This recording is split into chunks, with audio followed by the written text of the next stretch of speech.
What's happening, SteelerNation? Welcome to the latest, greatest episode of Terrible Town Tuesday. Hold on. My microphone is sagging. There we go. What's happening, good people? What is happening? Again, welcome to the latest episode of Terrible Town Tuesday. I am your host, SimFBallCritic. Live from the Steel basement, ready to get active, ready to get into the action, and have another great show with you beautiful people. Let's do it. Listen, man. Steelers are 4-2. Excuse me. Let me get a sip of water. Just had some dinner. Some things didn't go all the way down. All right.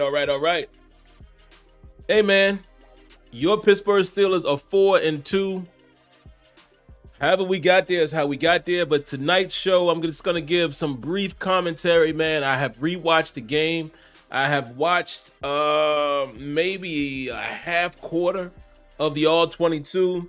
I will have finished watching that later tonight, maybe watch it a second time before I do the All-22 breakdown for you guys who are members of the channel. That should be coming your way on Thursday, and sometimes if I get it done early, I drop it on Wednesday, but in most cases, you'll see it on Thursday. Excuse me. But yeah, give you some brief commentary, man. And of course, I look forward to SteelerNation calling in. And let me throw this on the screen here. And again, let me be open and transparent with you guys. I'm being lazy. I keep telling y'all I want to change this graphic and take that terrible towel off of there because this was an extremely old overlay. I just want the phone number because I'm going to do some more things back there behind me, and eventually I'll be sitting back there. Still haven't gotten to that yet. Got to get some more light and stuff in the room, but coming soon. But anyway, I throw this up on the screen so you guys who want to call in can see the number. For you guys who are listening, the phone number is area 619-924-0818. And I'm going to get this out of here right now because it's just ugly to me. You know, guys, how sometimes some things you've just had in your possession or you stare at it too long. That's how I feel about that overlay. I just hate that towel. It's got to go. But what's up, everybody? Let's say hello to the early commenters, man. And I'll jump right into my quick comments and then we'll open up the phone calls quick and early. The infamous Tim, he says, wow, the party hasn't started yet, huh?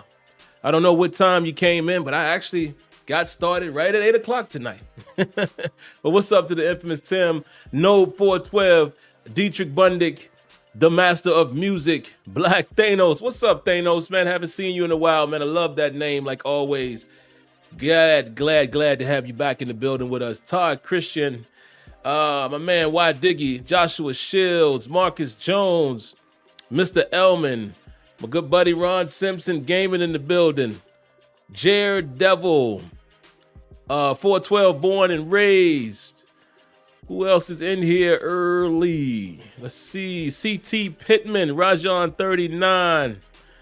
Who's this? Dark Realms, Brent Fox. Hello, Lanisha. How you doing tonight, Miss Lady? Good to see you. Like always, thank you for coming by. And fellas, y'all already know. Say hello to the ladies. Lay out the red carpet for them. Y'all already know the routine. What else? Who else we got? Vista Light, Brent Fox. If I didn't say your name, let me just double it up in case I did already say it. Wes H. Who else? Brian Williams. Tristan Cooper. He says 4-2, not so bad. We going up. I'm gonna get into it. Give y'all my quick thoughts. Darren Tressler. I think I see Toddy in here as well. The Hawk. What's up, man? What's up, the Hawk? He says it's classic. Don't take it down. Yeah. Honestly, what I'm probably gonna do, man, is just have the phone number and the subscribe, or maybe the phone number and maybe let me show you. Maybe have the terrible towel logo down in the corner. I just don't like that 3-piece right there. It kind of clouds what I got going on in the back, especially once I move from here and eventually I'll be sitting back there. It's just gonna cloud the screen, so that's why I'm gonna get rid of it. Let's see who else. Real facts, and we'll end it right about there. Lacobe Kelly, what's up, Lacobe? Kev So Nice and Leonard Green. So, all right, let's jump right into my few topics, man. And really what I'm going to hit on, man, is we'll talk a little bit about an injury report. I mean, it's not a whole lot to get into. We do know that, obviously, Pat Freiermuth is on IR. We know that Cole Holcomb, Mike Tomlin said that I think it's an ankle that might need to be evaluated. And he didn't have any update, per se, on Cam Hayward. He said no update. So Cam Hayward is probably going to be down still for a while now. Anthony McFarland, is still working himself back. He still has that 21-day window. Obviously, Deontay Johnson was able to get himself back in the fold, obviously because he played in the game. So, clearly Deontay was on the moving train a lot faster than Anthony McFarland. And really, man, Anthony McFarland is one of those guys, man, that really needs it. He really needs it. I thought maybe this year was going to be a better year for him. He's done some good things in the kick return game for us early in the year, and also in preseason he showed a little pop. But, McFarland is probably going to be on his way out pretty soon because, unfortunately, AMAC has just not been able to stay healthy. Just hasn't been able to stay healthy, man. And when you can't stay healthy, like they say, your best ability is availability. It just hasn't been available. It is what it is. There's nothing you really can do about that. Some guys just are hit with the injury bug, or they just can't avoid it. So it's unfortunate because, again, I think a guy from at least the skill set that I saw from this kid in college, I still think he possesses some of that. We've seen a little bit of that in his career, little small flashes of it, but can't stay on the field. And that's about all I remember as far as injuries. I don't think there were any other real injuries. Let me check some other stuff really quick too, live, because I think the Steelers bought somebody in as a visit. I want to say it was a tight end, so let me just make sure there hasn't been any transactions or anything that has not been updated. Let me see. Okay, the Steelers signed linebacker Caleb Johnson and tight end Scotty Washington to the practice squad. They released offensive lineman Obina. I don't know how to pronounce his name. Is it EZ? It's EZE. So I don't know if it's EZ or what have you. I believe his first name is Obina or Obina. It's Obinna. Not familiar with him. And they also released a tight end, Noah Gendorf. Not too familiar with him as well. So obviously these guys who did come in were signed. Linebacker Caleb Johnson and Scotty Washington to the practice squad. And I would imagine another tight end, again, being signed as just, again, showing you that what we're losing without having Pat Freiermuth. I don't think the Steelers have been overly comfortable with the guys who are behind Pat Freiermuth. One of those guys being Darnell Washington. I'm a little disappointed in Darnell Washington as far as him not being more involved. And I'm not necessarily sure that he's had a great showing even in his blocking, which is something that, he was touted for coming out of school. But to be continue, TBD. I'm not ready to write him off yet. Again, I'm going to keep my same stance with all these players. I'm not going to call this guy a bust or anything like that. A guy that we get, the fourth round?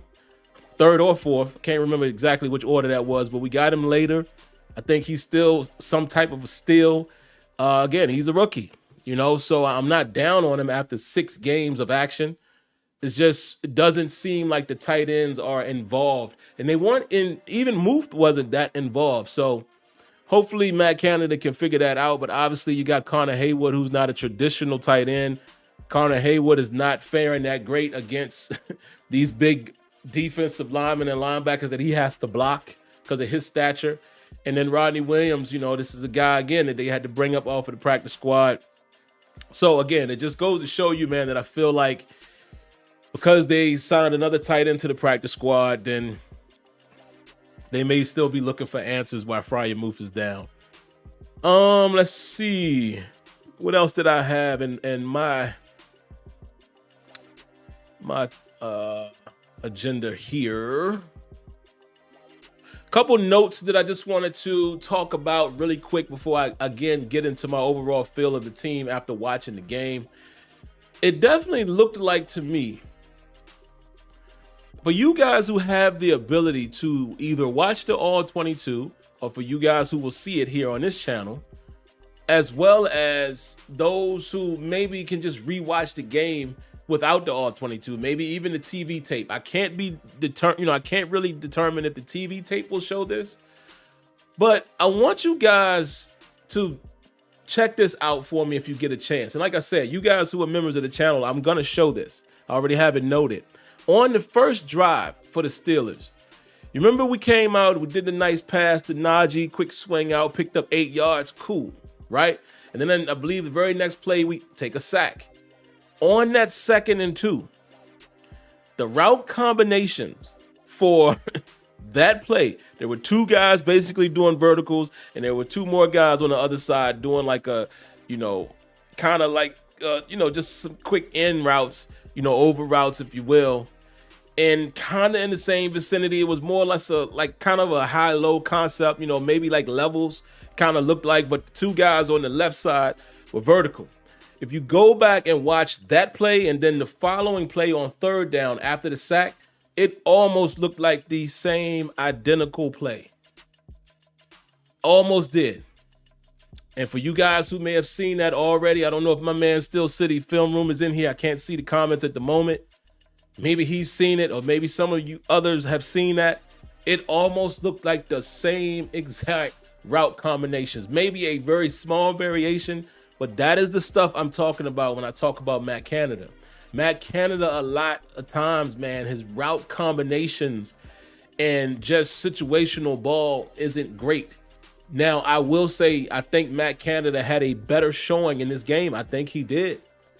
I liked quite a few of those plays that he put on display, particularly later in the game, and even the type of runs and blocking schemes that we were calling in this game overall. I think Matt Canada, you know what?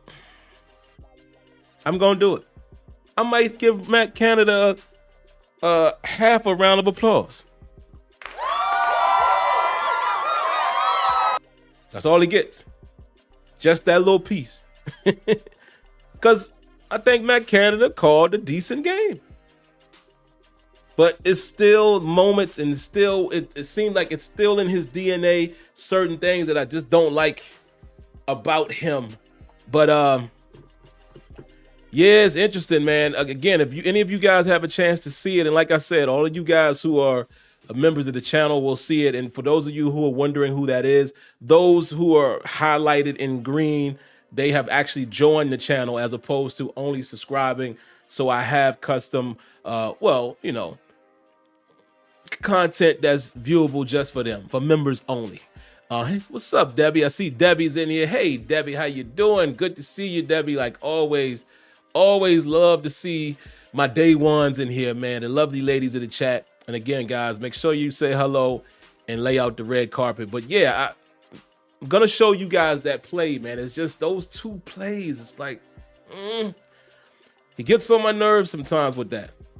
The next thing I wanted to talk about really quick, I wrote here to talk about the play when Najee should not have bounced it outside. This was on our 2nd drive, I believe, of the first half.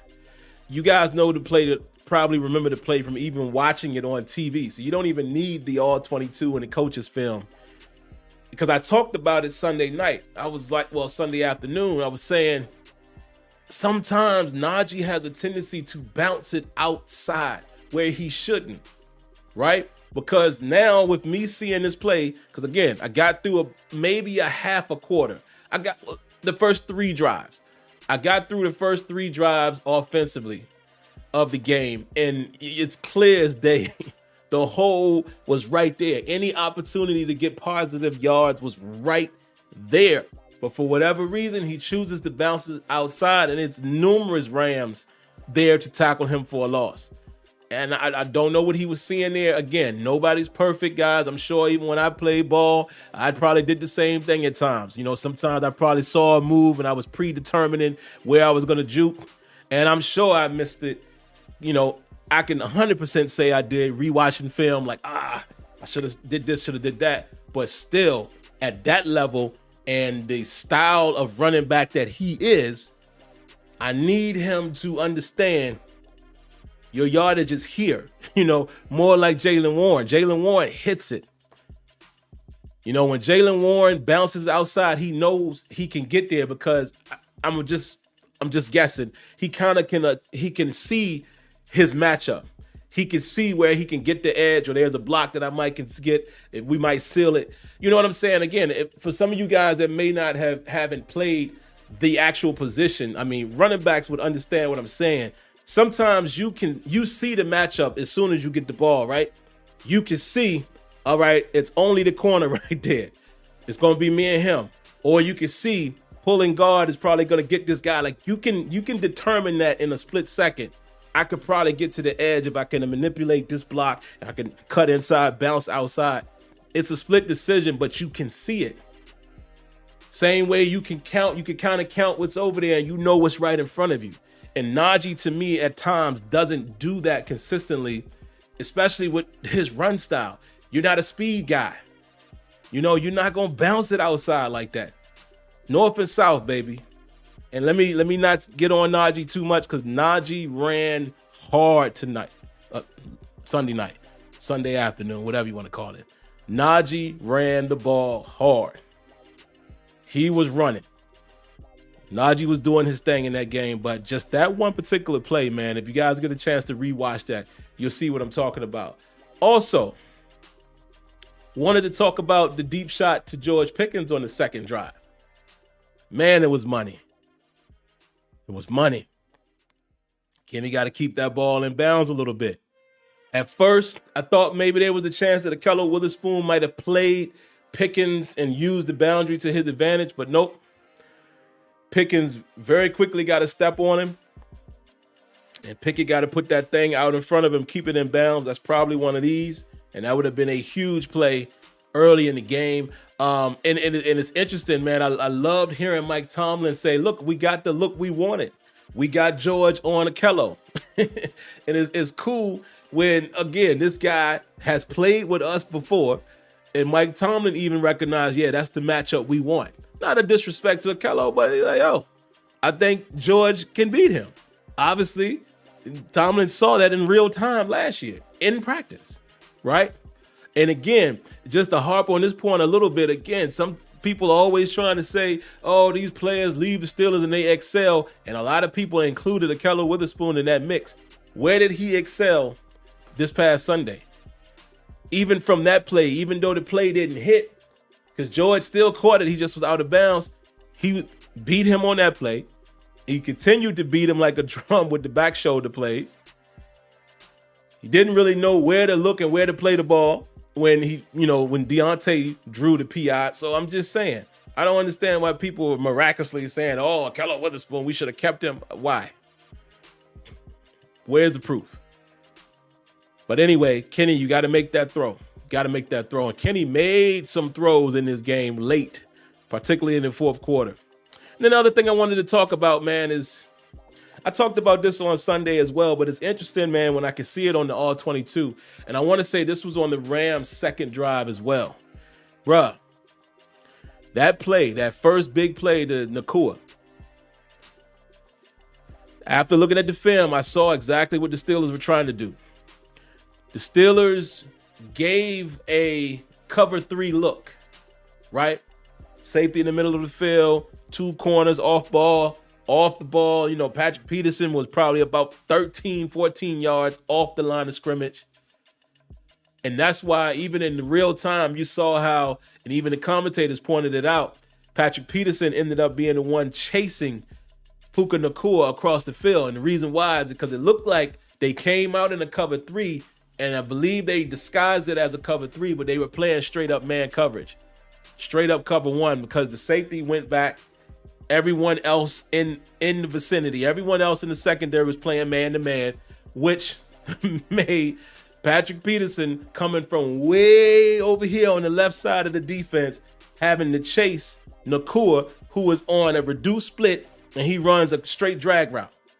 So that's why you see Patrick Peterson trying to get on his horse, and he can't get there. And it was impossible. And in that moment, I know some people are going to say, why would they call that? That was a simple situation of calling the right offensive play. And what I will do when I go back and start looking at the defensive snaps, because in my first pass through it, I just kind of watch play by play. Then I break it down.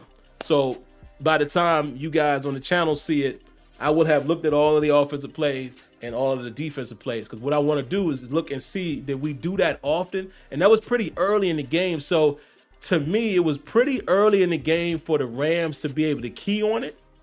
So I want to go back and see, did we show that disguise early, or was that something we was doing prior in the year? Were we doing it last week? Maybe. But again, perfect call, because again, you got Nakua on a reduced split. Perfect call. It is no possible. The best corner in the world won't go get over there fast enough. So they just caught us in the wrong defense, but that was what happened. So in case some of you guys were wondering, like myself, after the game, wait, why is Patrick Peterson coming from way over there? It's because they came out in a cover 3 look at the snap, converted to cover 1, which made Nakua Patrick Peterson's responsibility, because Nakua at that time would have been the number 1 receiver on that side, even though the split was reduced. So there you have it. But I just wanted to give you guys some clarity on that. And again, your channel members will see that. Outside of that, man, it was something I said I wanted to hit on. And I forgot just that fast. One of you guys commented on something. Hold on, let me see if I can find it. And it was something I said, oh, I'm going to get to it. But I tell you, man, you get to talking. Let me see. I don't remember. I don't remember what it is, unless one of you guys remember what I was talking about. I think it was the 4-2 record. I think that's what it was. I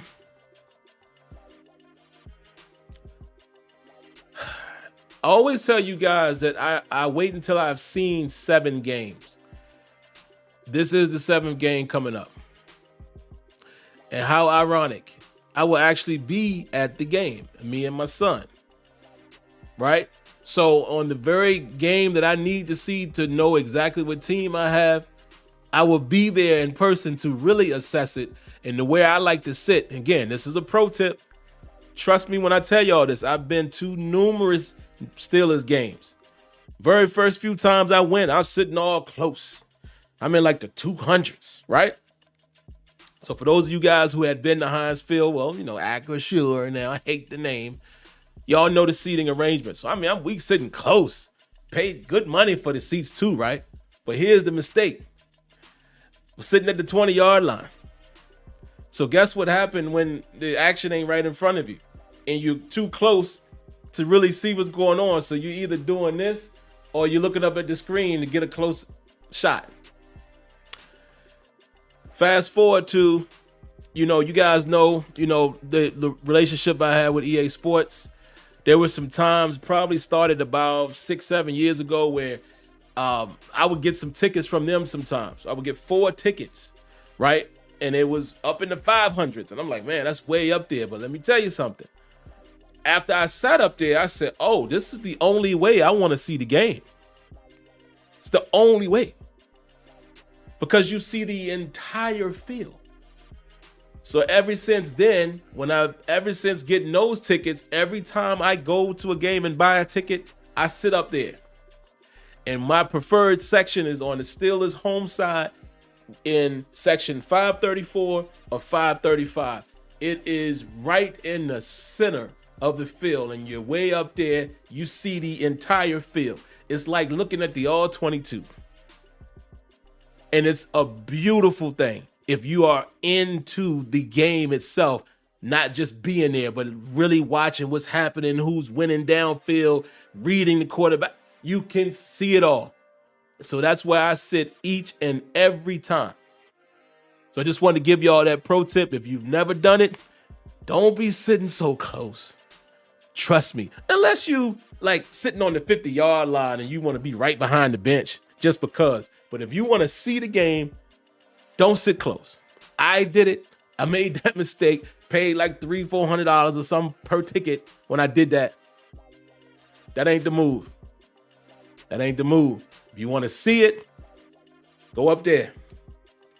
Just a pro tip. But getting back to what I was saying. Ironically, I'm going to see this game live, and I will be able to assess how I feel completely about the game, or the team rather, after the 7th game. And how I feel right now, man, is, listen, I gotta say it. You guys see it in the thumbnail or see it in the title. I owe an apology to the offensive line for Sunday's efforts. If you go back and listen to the show, I'm sure I said something after the game like, man, that offensive line, I just don't know. They didn't give Kenny no time, and yada, yada, yada, and this guy was getting beat. Wasn't that bad, folks. I have to say it. It wasn't. The offensive line didn't play bad in this game, guys. Mason Cole didn't play bad in this game. Nobody really had a bad game. The offensive line looked a lot better. Now, were we sustaining drives early in the game? Not so much, but we were sustaining drives a little bit more. And sometimes we would stall on the second series of plays. Sometimes we were getting 3rd and long and we couldn't convert. But there were numerous times, even early in the game, we were able to run the football decent. And when I say decent, I'm talking 5, 6, 7 yards. We were getting some quality runs, opening up some holes, keeping Kenny clean for the most part. Now, there were times, and I'm going to go back and look at each one of those sacks to see what happened. Sometimes they brought pressure. The very first sack, it had to be a mix-up between Okorafor and Connor Haywood, because they didn't block the guy at all. It was a free shot to Kenny Pickett. That was on the first drive. But the offensive line didn't play bad. I owe them an apology, man. I'm sorry. My knee-jerk reaction on Sunday wasn't right. And I'm sure I'll have an even better assessment after I get through the all-22. But rewatching the game and just kind of looking at it after knowing what the result already is, they didn't play bad, folks. Now, I will say this. Sayamalu got beat a couple times, but he was beat by Aaron Donald. Aaron Donald. And it's funny, man, because as fans, people will say, oh, man, he keeps getting beat. Yeah, but TJ do that to people. Alex Highsmith has been doing that to people. Alex Highsmith is getting off so fat. Like, Alex Highsmith pressure is off the meter. He might not have the sack numbers yet this season, but, dog, he has been extremely important. His pressure rate is crazy. It's got to be. And I haven't even looked at the stats. But Alex Highsmith is getting pressure almost every play. So, if you're going to pick on Sayamalu for getting beat by Aaron Donald a few times in the game, then, who y'all expected to be on the line? Like, every one of them all pros or something? But largely, Aaron Donald didn't affect the game. Largely, that offensive line did a great job, man. That's just my assessment. Again, and once I comb through each and every one of the snaps later tonight and into tomorrow, watching the 22, it might change a little bit, but after just rewatching the game tape, like the TV film, they didn't play too bad, bro. I'm sorry, O-line, my bad. I hope this is a sign to come. Because if you can give us that type of effort every week, I'm good with that. And Matt Canada, again, man, can we get this offense going a little faster? Even your variants of play calling, like that, man, what a play to Connor Haywood, man, right before whose touchdown? I want to say right before Najee's touchdown. What a play. You know, play action with like some misdirection. You know, because if you look at that play, we fake to Najee and Connor Haywood is running this way, and then he winds it back, get him out in the flat, get Kenny out on the boot, and boom. Quick play, like stuff like that. That's how you keep the defense off balance. Listen, man, the offense did a great job in that fourth quarter. They did, largely. Great job. Great job. Kenny Pickett was making some big-time throws in the fourth quarter. Great job. That's what I want to see. Again, I'm not asking this team to be a 30 points per game type team. I know it's a slow progression, but I just want to see more consistency. Like I said, you're not going to score touchdowns every time out, but can we get some consistent offense? Can we start putting up some better numbers? You know, even if you're not scoring, if you're putting up numbers and then you score at times, that's how you win football games, because you speed the game up, so to speak. If you're maintaining possession and sustaining drives, even if you don't score, if you can still score the way we have now. So let's say we put up 20, 21, 22, 24 from time to time, but we're sustaining drives, you're eating up clock. So that's all I'm asking. I don't want to see all of these 3 and outs. I don't want to see these halves where, oh, the Steelers have only ran 12 plays in the half. No. If they can improve that, Steelers have the chance to get some wins this season. But again, I'll give you my full determination after next week's game.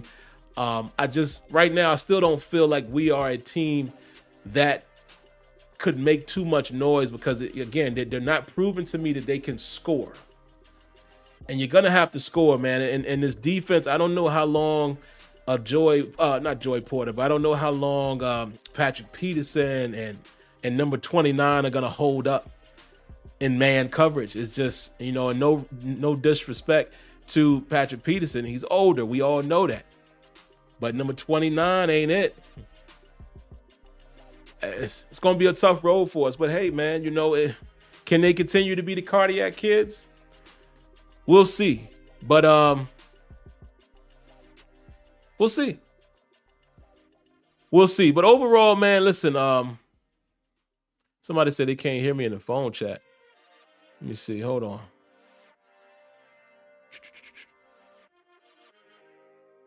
There's quite a few of you guys in the phone queue.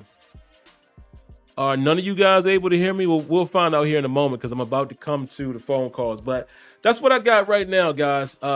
That's what I got right now. Listen, they're 4-2. Has not been pretty. I think they can possibly be a team on the rise, but let me determine that next week. Not only will I be there in person, but that's a good football team in the Jags that got some pieces on offense. Their defense is lurking. I didn't even realize that, but I heard Tomlin say today they're leading the league with 10 interceptions. Or Alex Kazua, one of them said that. I just heard recently. And yeah, we're going to see. So let's see how we look against another good team, right? And see, are we really improving, or did we just happen to catch the Rams at the right time? That's going to be the question.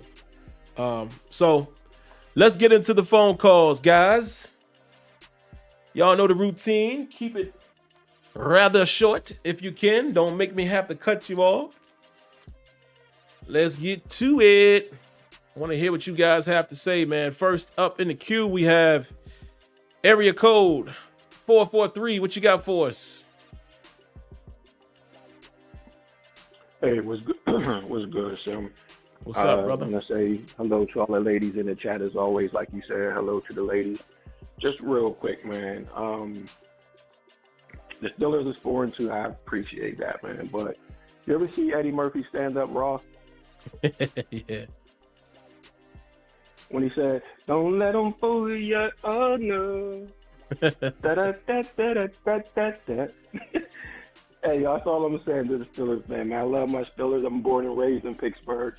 But don't let the 4-2 fool you, man. We won 3 games in the fourth quarter. That's not good offense at all, man. But that's all I had to say. Have a good one, man. My man, 443. I'm with you. And you know, it's funny because people get mad at us when we say that, man. You know, people always want to, yeah, but, you know, every time you guys say they can't, listen, I would love to be wrong. I'm sure 443 would love to be wrong. All of us would love for the Steelers to win a Super Bowl this year. And man, we look back on this season. I mean, I do that post-game show after the Super Bowl, and I'm saying, man, I never thought this was going to happen. But that is the reality. I can only give my opinion based on the eye test. And I just don't think that what we are doing is sustainable. I don't. No. I'm looking around the league. I see the Niners struggling. What's going on with the Niners? I see them struggling with teams that you think they shouldn't struggle with. Dropping a couple games. I see it. Oh, I seen Philly drop a game against the Jags. I see it. And I know what y'all going to say. I always say it any given Sunday. But let me tell you something. It hasn't been that with the Steelers this year. Every Sunday has pretty much been what we expect. And somehow they pull out for them. But then you see what happens when they get dusted. So that's all I'm saying. I just don't have the evidence yet to be confident. Hope they win, but I just don't feel it yet, man. Area 951, what you got for us? Hey, what's up, Sam? Thanks for taking my call. I'll make it quick. Just 2 quick things. Did you guys see how they had Jaylen Warren and Najee in at the same time when Najee made his touchdown run? I think they had Jaylen on the right side of the line next to Washington. And they sent Connor Hayward in motion. That whole right side of the defense just bit that way and opened things up. So I think more of those kind of things to change it up is what the Steelers got to do in order to be successful.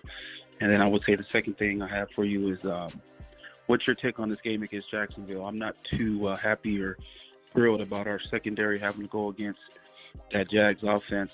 I know their receivers aren't Hall of Fame, but they got some speed. So I think that game coming up Sunday is going to be a game of coaching and schematics. And so I guess we'll see what happens, but that's all I got. Thanks. Man, what you said right there is exactly what I feel about the game. Schematics. I mean, listen, I can't say I've intently watched Jacksonville, but Doug Peterson, we've seen him in other settings be able to pull some magic out of his, and put a nice package out there in terms of personnel and, the way they line up and yada, yada, yada, window dressing. And I think the Jags are a good football team, man. I really do. They have talent. Trevor Lawrence is one of those quarterbacks, like whether you think he's great or not, he's one of those guys that's capable of lighting us up.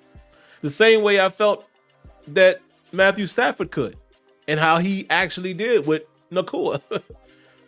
And Trevor can run. I don't think Trevor Lawrence has been exceptional so far in his career, but he's good. And Calvin Ridley is good. Christian Kirk is good. You know what I mean?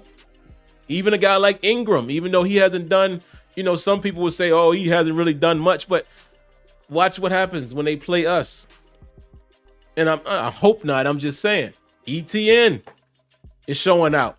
They got some high quality players and their defense is solid.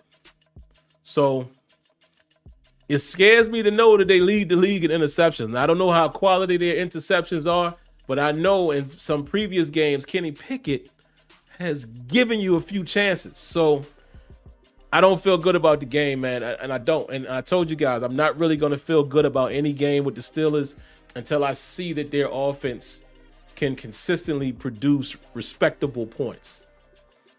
That's just where I'm at with it. Area 678, what you got for us? Hey, thank you for your call. Thank you for taking my call, Sam. Yes, I'll sir. be quick tonight so y'all have to mute me. Hey, I appreciate the 4-2 record because sometimes when I be watching the game, I think we could be 1-6 or 2-4. I said that in the chat, so I'll take that. Last year we lost to the Jets and the Patriots, and we was crying about if we would have won those games, we would have went to the playoffs. So once again, I'll take that 4-2 record.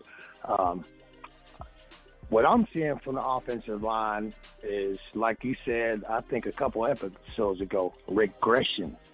Now, when you get done watching the 22, like you said, Aaron Donald put that Samoan on his back, but I haven't been really seeing any run block. And it seems like since Najee Harris has been our tailback, since he's been drafted, I said in the chat earlier, it seems like he has to run uphill 5 yards just to get 1 yard, okay? Also, since I've been a child, no one has ever been able to run on the Steelers as easy as it has been at least the last 3 years. Now, we be talking about fire Canada. I don't understand why in the chat ain't nobody talking about fire that offensive line coach and fire that defensive line coach, because they straight trash. They need to pick their game up, for real. They're not coaching those boys that are athletic, that we got nicely in the draft to make plays. And also what you said earlier, and then this is it, Darnell Washington, if we're at the 20-yard line, there's not a route for that big 6'8" dude. Come on, man. Yeah, man. Come on. Thank you for taking my call. Man, no problem. Thanks for calling. Yeah, I don't understand what's happening with Darnell Washington. I really don't. And like you said, I'll finish watching the all 22 from this game, but just rewatching the game, just the TV tape, I would say it looks like we had a better go at it in terms of the offensive line.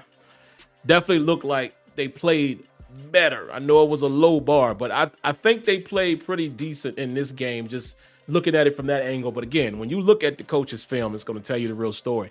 And defensively, I thank you for reminding me of that. I meant to say it. Man, there was some times early in that game, I can't wait to watch the rest of the defensive snaps. Just the alignment. Like the front that we were putting out there was putting us at a disadvantage. And it's almost like, I don't know if Stafford may have audible to a play. It was like sometimes they was running right into the vacancy. It was times where we were getting like the offensive lineman was getting up to Minka. You know what I mean? Like a free roaming blocker.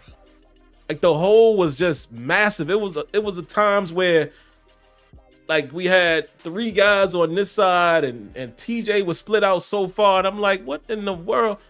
Like, it's almost like we anticipated pass, but we were giving them running lanes. So little stuff like that, man, I can't wait to dive into it. Like I get excited to watch that kind of stuff because, yeah, it's crazy. But appreciate the call, man. Let's move on to the next one.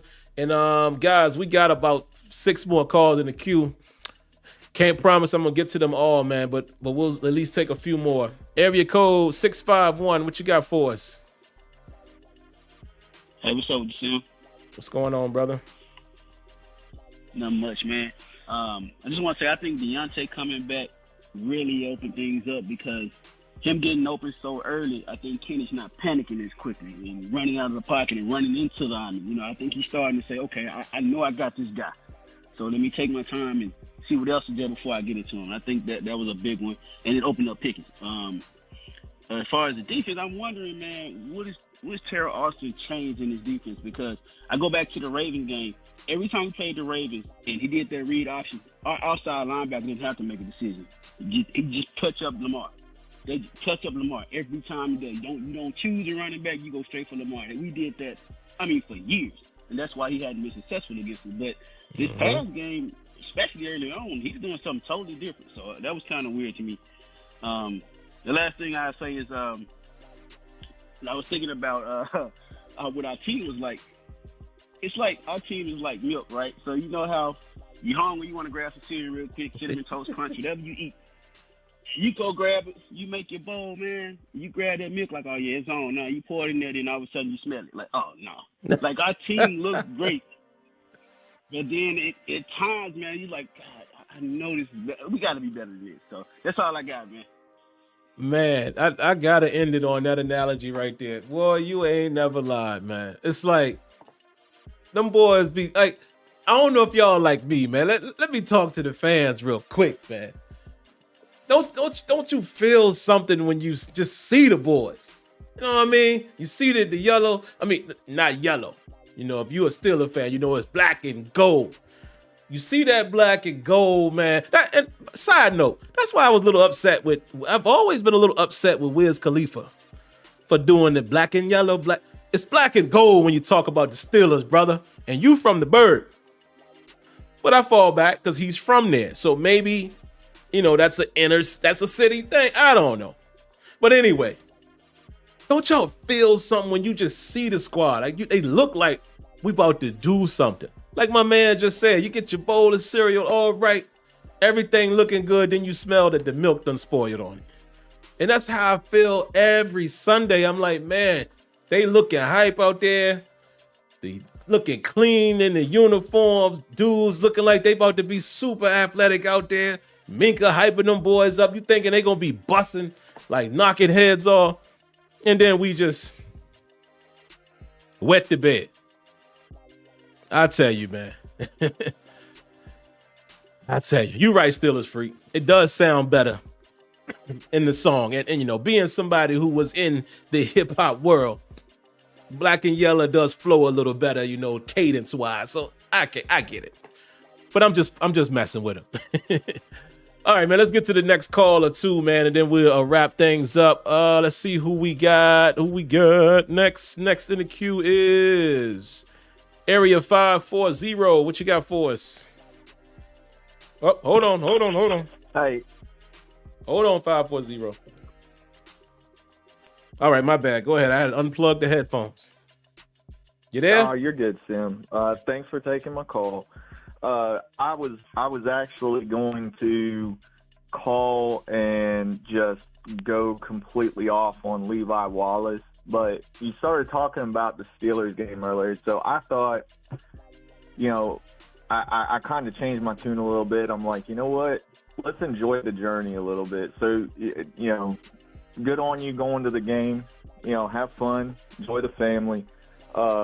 Is it okay if I give my story out, especially to people that haven't been to a Steelers game? Oh yeah, I've only been to one. Yeah, please. So back in 2017, we were 4-5. And at the time, it looked like, you know, this is back when we had the Killer Bees, you know, and we were not looking good. We were 4-5. The season looked like it was done. We were like third in the division at the time. Baltimore was running away with it. At the time, I had never been to Pittsburgh. You know, I'm from Mechanicsburg, but I had never been to Pittsburgh. I'd never been to a Steelers game. My wife, she had never been to a Steelers game either. At the time, we were having hard times. I was having a hard time at work. Steelers were losing. Y'all know what that's like. When the Steelers are losing, it just makes all the other problems even worse. She gave me an early Christmas present. She came to me and she said, look, I want to get you Steelers tickets. But she didn't know how to go about getting the Steelers tickets. So we shopped around for the Steelers tickets, and I was like, you know what? I have to go to Baltimore. I have to go to the Baltimore game. If we're going to go to a game, we're playing Baltimore at home. I know it's on Christmas, but our first Steelers game. It's going to be together. It's going to be special. We got to go see the Baltimore game. So we got them relatively cheap. Again, we were 4-5 at the time, and the tickets were, you know, the Baltimore game wasn't until Christmas, so. You know, we got the tickets. I think they were like $1.50, but it was section 532, seats AA. And I'll get back to those seats in a second because we ended up moving up a lot closer. Like halfway through the game, there was a couple season ticket holders where the seats weren't filled, and we kind of moved our way down to the rail there in that section. So anyway, so fast forward to the game. So Christmas morning, my son, he was only 3 at the time, and we only had the 2 tickets, so we left him with his grandma over in Mechanicsburg. When we got to Pittsburgh, now granted, this is Christmas Day, and some of y'all are going to remember what game I'm talking about. Well worth every penny. But when we pulled into Pittsburgh, not a single car. I mean, we came through the tunnel. There was no cars. But when we came through the tunnel, I kid you not, like it was an amazing scene. Like you saw where all the stadium, you saw the baseball field on the North Shore, all the rivers. Like it was so beautiful coming through. When we made our way across down the bridge, instead of going across to the north side, we went downtown. We needed to find a parking spot. Which was easy because again, it's Christmas Day. There ain't no track. There wasn't nobody there. The city was empty for the most part. When we got out, this is 8 o'clock in the morning on Christmas Day, and every single person that we saw was head to toe in black and gold. Yep. It was awesome, just the atmosphere. And we're talking 8 o'clock in the morning. So throughout the day, we got to meet people, we got to talk to people. Met Charlie Batch that day, got some pictures with him. We ate at Bettis's restaurant. It was good food. It was expensive, but it was good food. Went through the tailgating thing. Once we got in front of the stadium, right before they started letting people in, you started seeing the players come in. And something I didn't know was that there's different parking for different players. So your high-end players like Ben, he's got his own parking spot. You know, Tomlin, he's got his own parking spot. Like they started taking the cars down, but the other players had to get bussed across. So you got to actually see them coming across in the bus, everybody waving at them and stuff. So we get into the stadium. It's amazing. I won't spoil it for anybody that hasn't been there, but I mean, you know, you got 2 hours before the game starts. I would recommend doing more sightseeing around the actual stadium, which is something that we didn't do. We just went straight to our seats. I was so excited. But the game itself was amazing. It had its ups and downs, but being in that stadium with all the towels, and you know, the game I'm talking about that I got to see was the Immaculate Extension, and we were on the opposite side of the field. And I can tell you, when AB caught the ball and reached over, we knew it was a touchdown before it even got shown on the Jumbotron, because the other end of the stadium was so loud, it like reverberated all the way to the side, to the other side of the stadium. Like every time there was a big play, like it was an unbelievable experience. And even though the tickets are expensive, I'd highly recommend like kind of treat it like a vacation. Like the people that don't live in the state, or people that are like, you know, the tickets are really expensive. I don't think it's worth it. Trust me, it is 100% worth it. But treat it like it's a vacation. Treat it like it's like, you know, something to take the family to, because it is an unbelievable experience. But thanks for letting me tell my story, Sim. Have a good evening. I have a safe trip. Man, appreciate that, and not a problem at all. You know, some of your Steeler compadres, it's a tough crowd out there. Listen, man, I let my man get his story off because, hey, some of y'all probably would want to hear that. Some of you guys have never been to a Steelers game in Pittsburgh, and I knew he was going to talk about the atmosphere, so that's why I let him talk. And it was just a decision I made. So some of you said, "Is this the last call?" We are going to end on that call. However, the queue is still open. If you must have your call answered tonight, like I said, if you want to drop a small donation in the chat with your area code, I will push you on. But again, I made the executive decision to allow him to tell his story. I appreciated the story. So be mad at me. Don't be mad at him. And we'll bring calls back again next week if you didn't get in tonight. So what I will do, man, is I would echo what he said, and then I would look in the chat and read some chats. The atmosphere is crazy. Like, if any of you guys, if you ever get a chance to do it, you have to. You know, it really changed my perspective when I finally got to see the Steelers in person and feel that energy. It's nothing like it. And I've been going for a long time now. I try to get to a game or two every year. Excuse me. And my son, I promised him the next time that I went, I was taking him. He's 10 now. So this is for him as much as it is for me. And we're going to have a good time, man. But listen, one of the best things I've seen going there, you guys know this. You guys remember when you used to watch the game. Y'all remember when they used to show the shot of the stadium and you see the little train that pull up right by the stadium. And I used to always say, I wonder where that train is. So about the third or fourth time I went there, I was like, you know what? I'm not going to deal with this parking. I'm not parking down at the stadium anymore. I'm going to find out where that train is. So lo and behold, I did my research, and now what I do is I park at the First Avenue station. Some of you Pittsburgh natives, I'm sure you're familiar with that.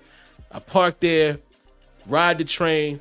The light rail is free on game day. Well, at least it was the last time I went. And let me tell you, 99% of the people on that train is nothing but Steeler fans. Nothing but black and gold for as far as the eye can see. It is an amazing sight. And it's just a different energy being around the people as you naturally start talking to people and all of that, especially if you like me. I'm an outgoing person. It is a beautiful thing. So I encourage all of you, man, if you get the opportunity, you got to do it. But let's read a few of the comments. We'll spend a few minutes here. See what we got. Let's see what we got. Let's see what we got.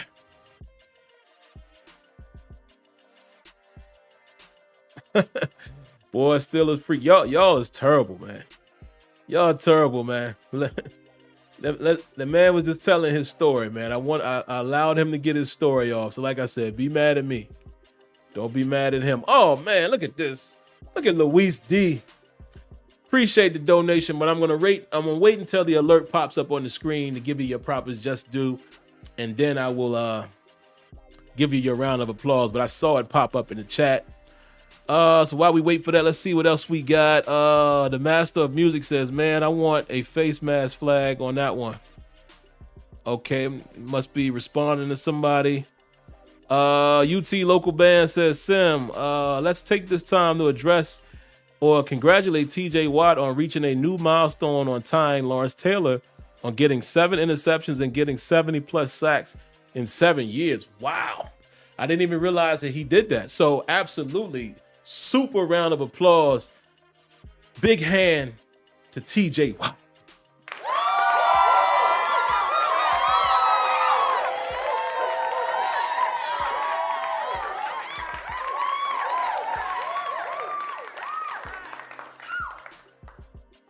Oh, my bad, Steelers freak. Okay. Yes, man, listen. Again, I have not watched that play on the All-22, but just seeing it again in game time action, boy, TJ read that thing. Dog, I'm telling you, he could teach number 29 a thing or two on playing zone. My God, man. TJ Watt is he's just incredible, man. There's no other words. There it is. Round of applause to Luis D. Thank you for the donation, brother.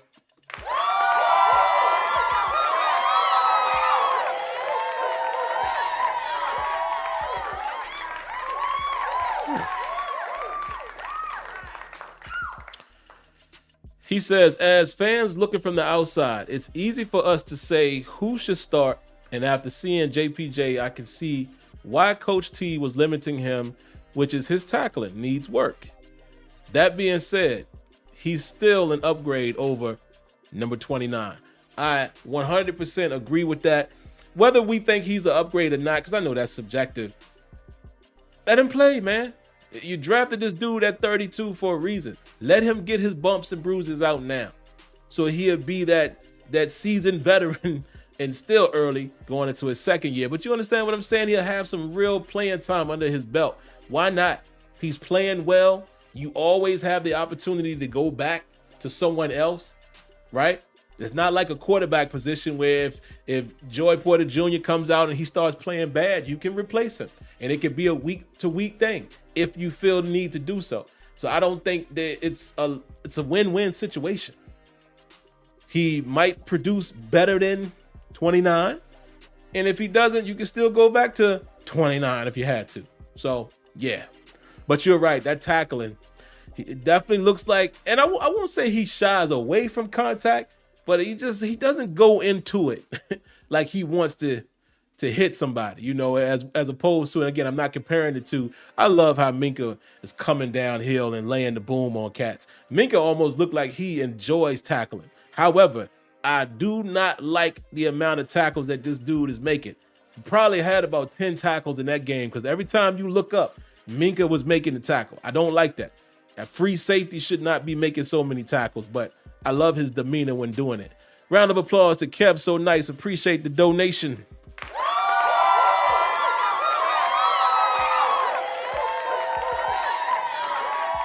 Kev So Nice says, Sim, is Austin pulling number 29, trolling us Steelers fans? And did Kenny P get the first down? Because I heard he didn't. I missed it. Yeah, he might be trolling us. Because again, is James Pierre going to start? I mean, TBD. We'll see. As far as the first down, honestly, man, I'm going to be completely honest and non-biased. Kenny did not get that first down. I think he got a generous spot. I think you could give the generous spot if you're the ref, and I think it would have been hard to overturn it. Perhaps. I don't know, but initially I thought he came up short because it literally, Kenny didn't go anywhere, right? It wasn't a whole lot of push, and that little gap that Kenny was exposing previously in the game twice, you know, he did it for a first down. He scored on it, went to the same side, and apparently the Rams must have adjusted to it, and he literally went nowhere. I do not think the ball reached the line to gain, so there you have it. I don't think he got it, but I'll take it. All right, I'll give a little time for a few more. Steeler Freak says TJ isn't a good tackler, yet we expect Porter to be one. He doesn't have his father's body style. If he can cover and the number one, then that is what is important. You're absolutely right, but we also know in the Steelers' current defense, it is also important for the corners to tackle. That's a prime trait that they always are looking for. So that's why I make that point. You want your corners to also be physical. And it's subjective. I don't know if I would go as far as to say TJ is not a good tackler. I mean, just trying to recall. I don't recall too many times where I had an issue with TJ's tackling. But, you know, you may have seen something different. I'm not disagreeing. I'm just saying I don't know if I could say that. Let's see. What else y'all got? Howie Wessler says, Sim, you think we have a legit shot at trading for Surtain? And do you think we will try? I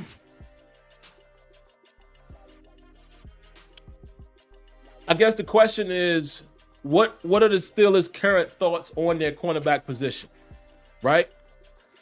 Do you want to draft another corner early? Because clearly you're going to have to do it. Listen, we all know Patrick Peterson is the aging veteran, and 29 is not showing that he could be the guy opposite Joy Porter. So the question would be, do the Steelers want to invest in another corner early in the draft, or do they take a chance at a guy who's a proven guy in Surtain? So anything's possible. I just feel my thought process is, what do the Steelers currently feel, and what are their thoughts on their current position? If perhaps 29 or someone like that has another bad game this week, maybe they strike while the iron's hot. I just don't know. I never can tell, man, when it comes to trades. Like, I'm going to be honest, I've never been able to guess the trades when it comes to the Steelers, even with Omar Khan.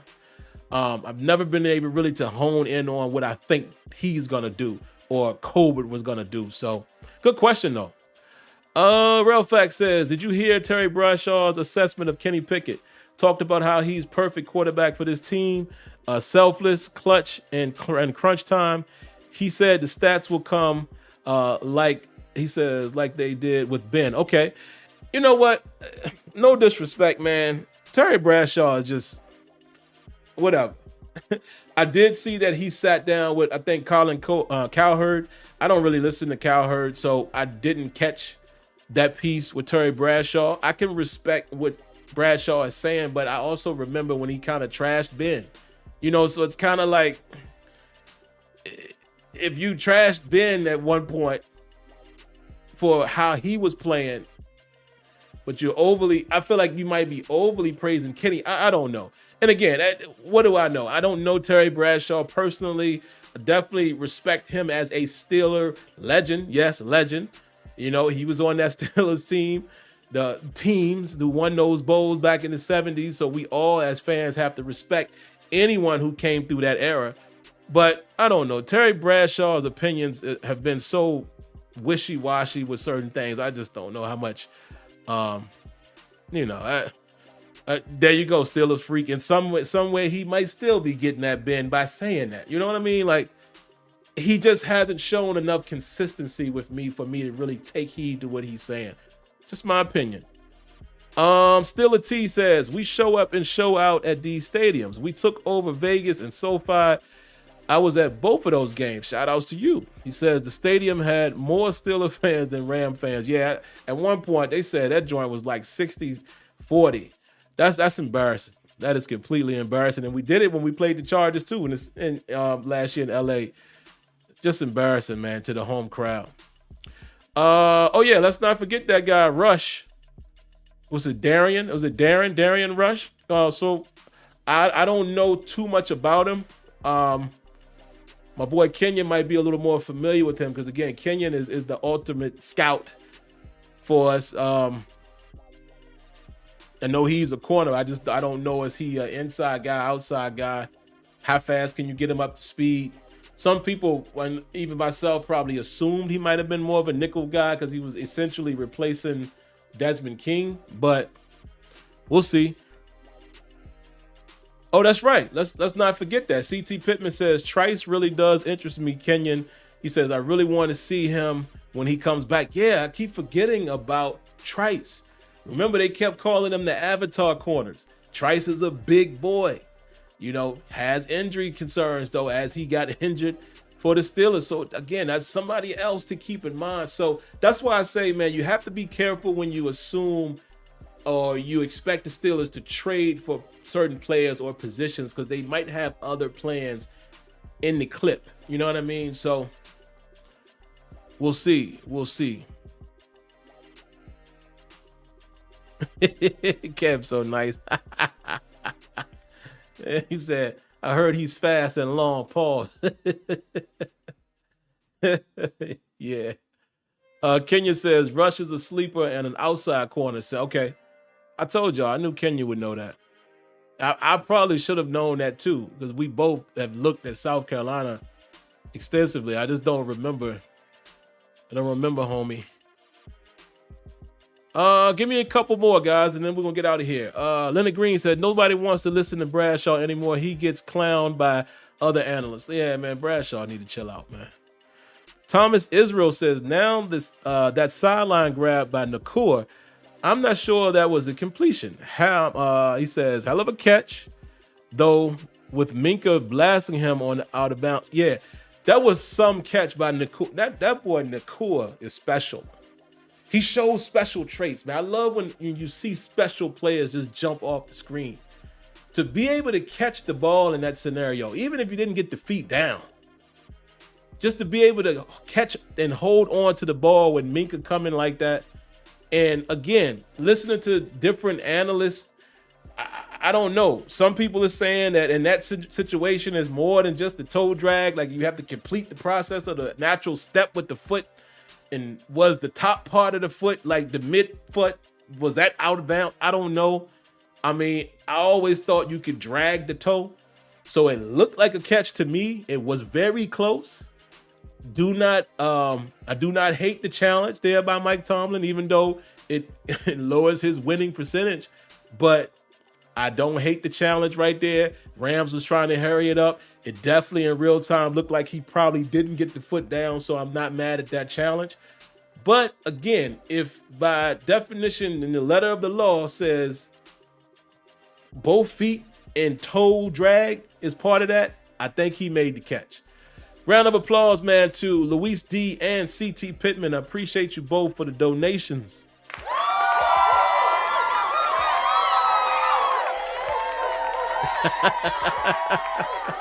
CT, you crazy. Louis D says, I feel the run game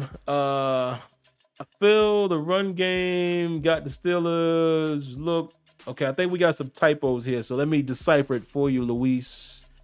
Feel the run game got the Steelers look much better because Deontay Johnson.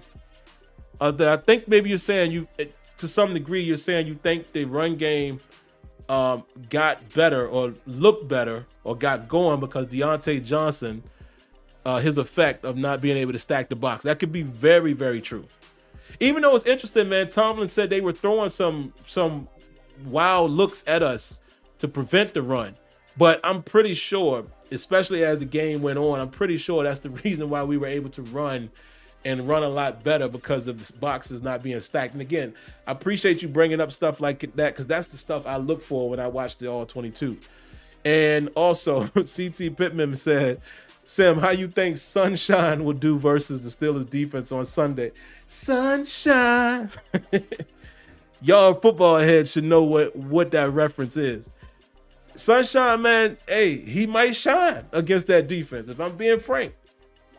It's going to come down to the Jags offensive line. I don't know much about them, but, our secondary looks better with pressure. If TJ and, guys like Benton and Leal and who are getting a lot more play, man, Benton going to be a beast. Ooh, he put a swim move on a cat in that game, even though he didn't get the sack. Benton is going to be a problem. But, if guys like Benton and Leal can perk up a little bit, of course, Highsmith opposite TJ, even another guy who's playing good ball right now, Martravius Adams, man. I apologize to him a few weeks ago. He's playing better than I thought.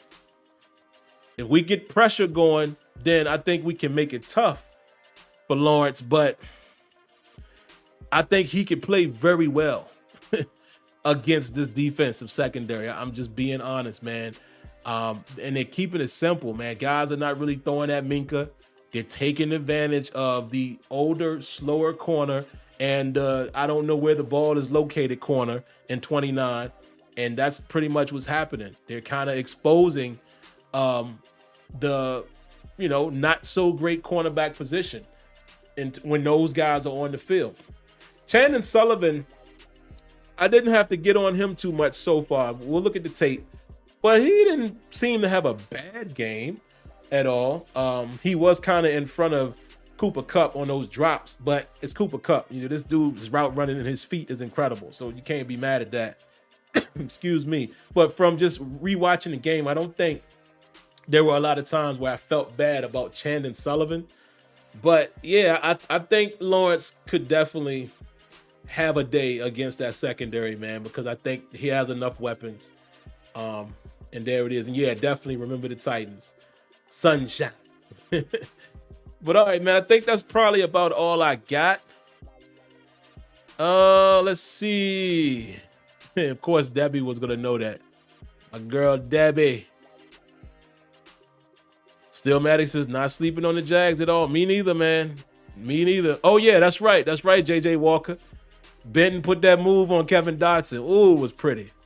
Ooh. Yeah, and how about that trade, man? Terrell Edmonds been traded to the Titans, and the Titans trading away Kevin Byard. I like that guy, man. He's a tough player. Headsy player, too. Trading him to the Eagles for 2 picks and him. Woof. Or did they, I guess maybe the Eagles, I can't remember who gave up the picks. But I know Edmonds went there, and I think maybe it was Edmonds and 2 picks for Kevin Byard. That's probably what it was. So that's interesting. You know, the Eagles may have just gotten better. Watching that game the other night, it was a couple Terrell Edmonds moments in that game, you know, where he wasn't necessarily locating the ball fast enough. It is what it is, man. I think I told you guys, I think Edmonds played decent. He played solid in our system. Maybe he hasn't been as good of a player in the Eagles system. I haven't watched all of their games so far this season to know. But it just goes to show you, man. It just goes to show you. Y'all were just saying it. Some of y'all was just saying, how come every time players lead the Steelers? Well, is Terrell Edmonds lighting it up? No. Artie Burns? No.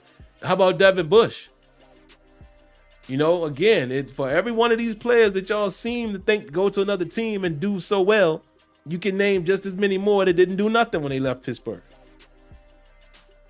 It's just the truth. Steeler T says, hey, Sim, how can I watch the All-22 breakdown? You have to be a member of the channel, not just subscribe. You have to be a member. In order to be a member, you join the channel. There's a monthly fee. It's $4.99. And that's exclusive content to channel members. I'm always transparent with you guys. The reason why that is, you remember a couple years ago, I used to show it on this show. But listen, I am in the business of monetizing my time. So all of a sudden, the NFL started getting wind that I was showing all 22 on YouTube, and they started striking my channel. They wouldn't let me monetize, which is fair. So now this is a compromise. All right. I can upload that video without monetization, but somewhat of a compromise by having the monthly subscription, you know, just being transparent with you guys. So that's the only way that I show it, because I am not in the business of putting up any content on this channel that I cannot monetize. Just being honest and real. But that's how you can watch it. But all right, I'm out of here, man. I'm out of here, guys. Before you go, of course, wala ba boom boom boom, right there. Like, subscribe, turn on your notifications. That is easy peasy. That's all I need you to do. But outside of that, I shall produce a before play, a preview show. Probably going to be Saturday. I'm just assuming right now. It might be Friday, but probably on Saturday. I'll get that out there. That is a pre-recorded video. And then I am off Sunday morning. Drive up. I will see our boys in action, and hopefully, we get a W. And I'm planning on doing a post-game, but it probably won't be until I get back home. You know, I'm about 3 hours away from the Berg. Even though I'm in Pennsylvania, I'm about 3 hours away. So, you know, give or take, if I do a show, it would be later that night. I plan to do it, or I might just do some little phone situation. Who knows? I got my son with me. I might just talk to y'all as I'm driving. We'll see. I'll do something. But either way, you guys shall hear from me shortly. All right. So once again, thanks for tuning in, man. Thanks for coming by. Thanks for supporting. Thanks for all the love. I appreciate each and every one of y'all, man. Thanks for all of the phone calls. And yeah, much love. Appreciate you guys. But I'm out of here, man. Make sure you guys stay safe, stay healthy. God bless. Good night. Thank you for tuning in. And like always, I shall catch you in the next one. Peace.